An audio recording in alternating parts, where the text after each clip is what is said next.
इसके बाद देखना भी नहीं आता, तो फिर एक बाद में लिखना पढ़ना भी नहीं आता, तो फिर ये ऊपर को नीचे हाथ कैसे करेंगे, नीचे अपना मस्तक जमीन पर कैसे झुकाएंगे, कैसे नभाएंगे, ये तो बात आपको थोड़ी बहुत सबको सोचनी चाहिए, जानना ही चाहिए। इसलिए उन्होंने तो ये कह दिया, वेशभूषा भी बता दिया, और भी कुछ उन्होंने चिन्ह बता दिए सारी इंसान जाति को। वो उसका पैगाम सुनाएंगे कि बद काम क्या है, नेक काम क्या है। जो बद कामों को छोड़ देगा, नेक कामों को करेगा, खुदा उसकी हिफाजत करेंगे।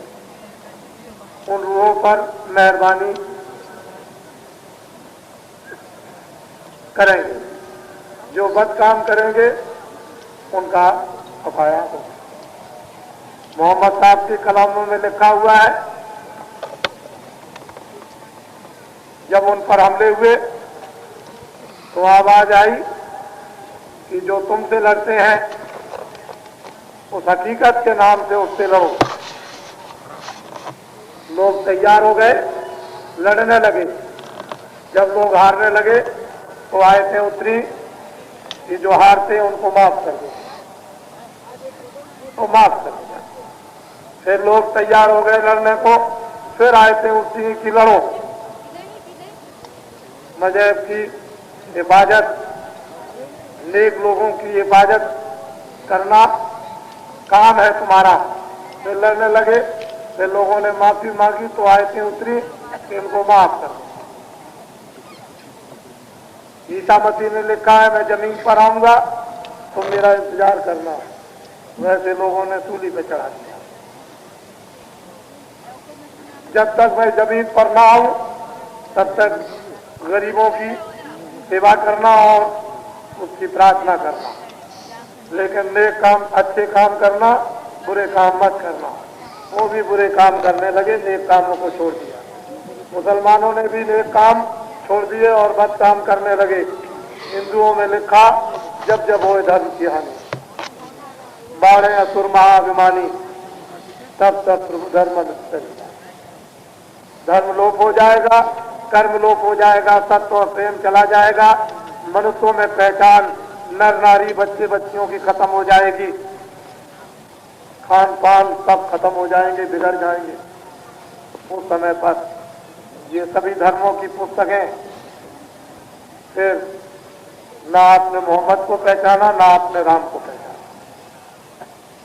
पहचान लिया होता तो 14 बरस का वनवास राम को ना हुआ होता, और आपने पहचान लिया होता तो रावण इतना वेदों का ज्ञाता राम से लड़ा ना होता और अपनी लंका को सोने की खोया ना होता।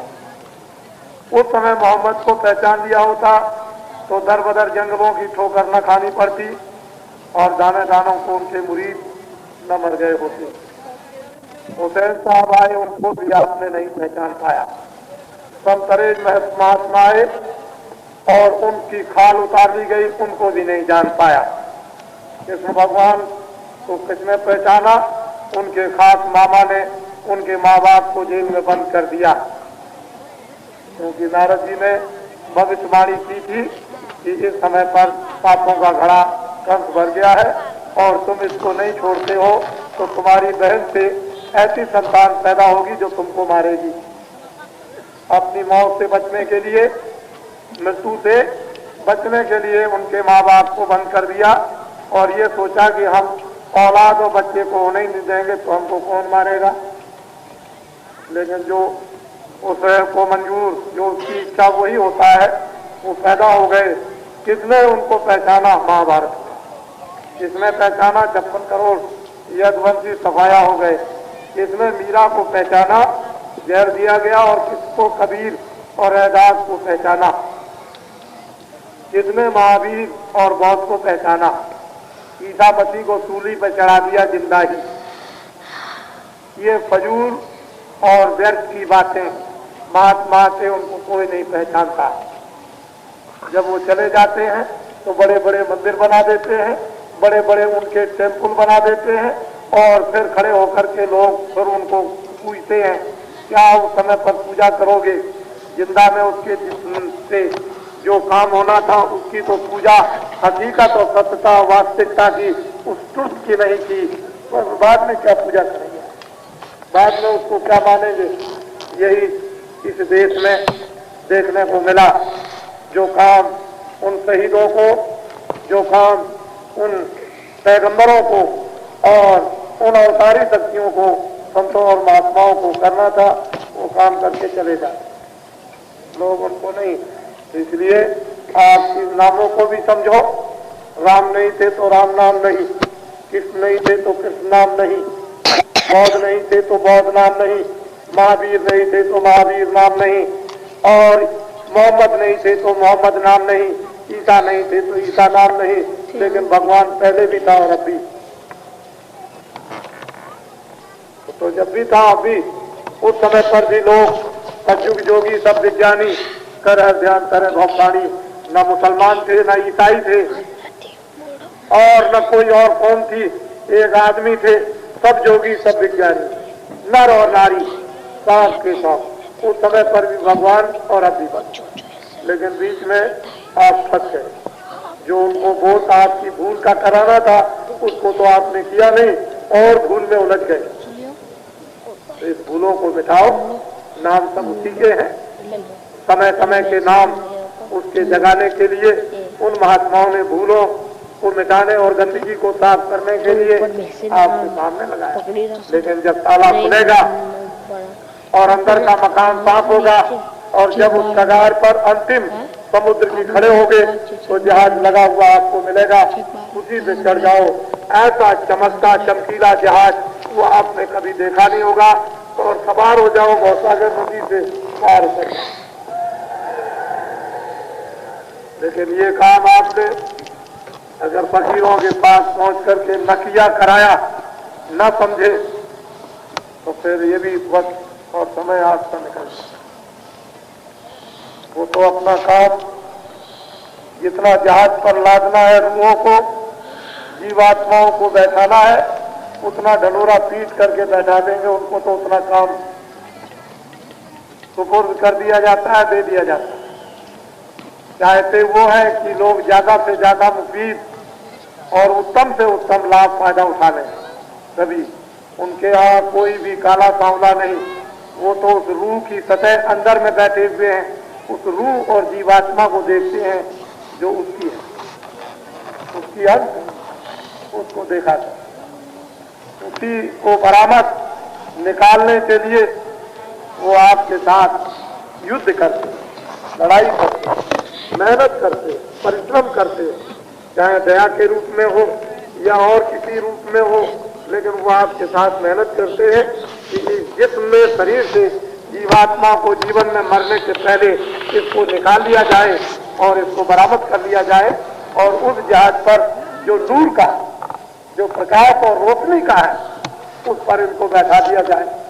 फिर देखें आप वो हूर और परियां क्या तमाशा और क्या जलवा और क्या दृश्य आपको दिखाती है। तो ये धर्म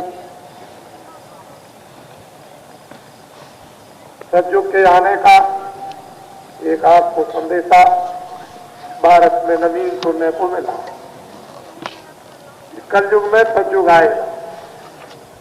हमको ये कुछ कहने की जरूरत नहीं कि आसमान से उतरेगा, ये जमीन से निकलेगा, इसकी हमें कोई आवश्यकता नहीं।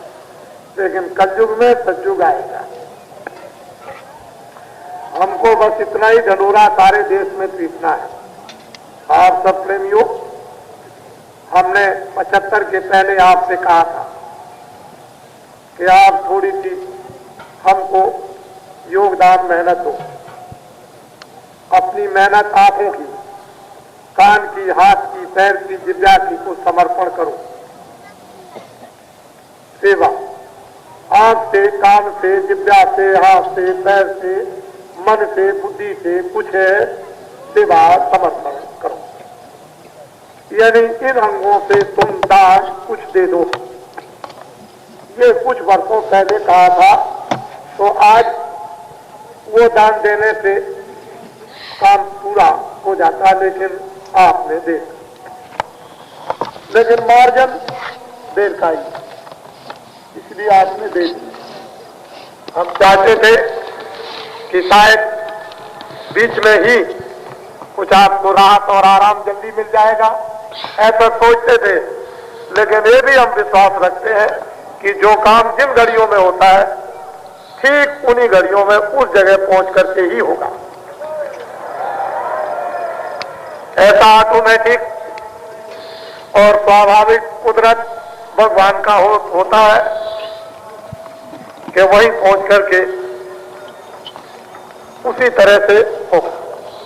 वैसा ही आपका विश्वास, वैसा ही आपका काम, वैसी आपकी जबान, वैसी आपकी आंखें, वैसा ही आपका मन, वैसा ही आपकी बुद्धि, वैसा ही आपका हाव भाव और उसी तरह से आपकी साधना। तो समय होत बलवान, भीलन लूठी गोप का वही अर्जुन वही भाव। न वो पहले कुछ कर सके न बाद में। समय बलवान होता है, ये उन्होंने दिखा दिया। तो हर काम समय से सब आपके तीर सरकस सब रखे रह जाएंगे। एक तरफ आपके सब तीर सरकस, जो ऐसा धनुष बाण था अर्जुन के पास, अग्नि बाण जो छोड़ दे तो सारा विश्व जल करके राख हो जाए, वो तीर सरकस सब समय होत बलवान रखे रहे। वो भुजाएं बाहुबल जो अपनी अपनी गुंजार करते थे वो भी सब एक तरफ रह गए और वो कोल भी गोपिकाओं को उनके सामने लूट के लेके चले गए और कुछ नहीं। इसी तरह से समय आते आते सब काम हो जाएगा। इसको कहते हैं निष्कलंक काम। राम को कलंक लग गया, कृष्ण को कलंक लग गया और लोगों को कलंक लग गया, लेकिन कलयुग का जो काम होगा वो निष्कलंक हो जाएगा, कलंक नहीं लगेगा। कोई मारने पीटने का कलंक नहीं लगेगा। उसका काम इस तरह से रहेगा